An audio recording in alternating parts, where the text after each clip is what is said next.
नमस्कार शेतकरी मित्रांनो, कांदा उत्पादक शेतकरी बांधवांसाठी आताच्या क्षणाची सर्वात महत्त्वाची आणि मोठी बातमी. कांदा वसंतरावातील कांद्याच्या भावात वाढ होणार का, कधी, किती आणि कशामुळे होणार, काय महत्त्वाची कारणं, सविस्तर थोडक्यात संपूर्ण अपडेट बातमी आपण या व्हिडिओच्या माध्यमातून जाणून घेण्याचा प्रयत्न आहोत. तरी महाराष्ट्रातील तमाम कांदा उत्पादक शेतकरी बांधवांना एकच विनंती, व्हिडिओ शेवटपर्यंत बघा. अतिशय महत्त्वाचा व्हिडिओ जर आवडला तर नक्कीच लाईक करा. चॅनल तुम्ही असाल तर या ठिकाणी बघितलं तर माझा शेतकरी या यूट्यूब चॅनलला सबस्क्राईब करून दुसऱ्याला घंटा सांगा, जेणेकरून नोटिफिकेशन तुमच्यापर्यंत सर्वात अगोदर पोहोचत तेच करू शकता. उत्पादन खर्चाच्या तुलनेत कांद्याचा परतावा अपुरा.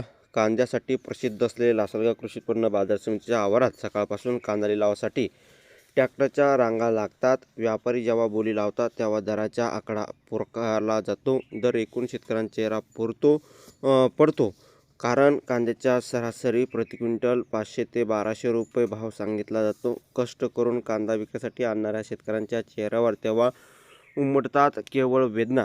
यंदा लाल कांद्याला खरीप हंगाम आसमानी संकटामुळे कोलमडल्यामुळे शेतकरी अडचणीत आहे. लागवडीनंतर अतिवृष्टीमुळे अनेक ठिकाणी कांद्याच्या पिकाची पाणी साचले होते. त्याचा परिणाम असा झाला की जिथे एकरी 100 ते 150 क्विंटल कांदा निघायचा तिथे आज केवळ 50 ते 60 क्विंटलच हाती लागला आहे आणि एकंदरीत उत्पादनात 40% घट झाली आहे.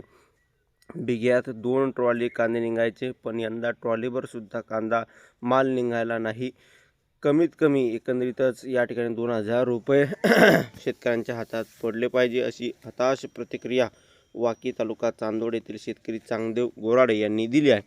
एकंदरीतच अशी काही परिस्थिती आहे. शेतकरी आपल्या वेदना मांडताना खर्चाचे गणित मांडतात, पण ते ताळमेळ बसविताना हतबल होतात. कांद्याला एकरी 80,000 रुपये खर्च केला आणि आज हातात 40,000 रुपये मिळत आहे, अशी व्यथा निळखेडे तालुका येवला येथील रामदास आरोटे यांनी व्यक्त केला आहे.